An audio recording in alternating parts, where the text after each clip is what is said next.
I solemnly pledge myself before God and in the presence of this assembly to pass my life in purity and to practice my profession faithfully. I will abstain from whatever is deleterious and mischievous and will not take or knowingly administer any harmful drug.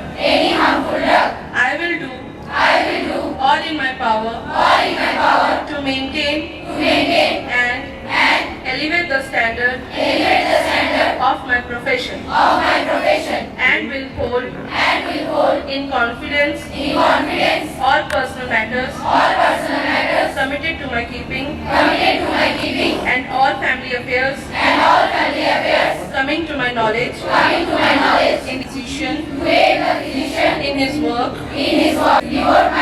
to the welfare of those committed to my care.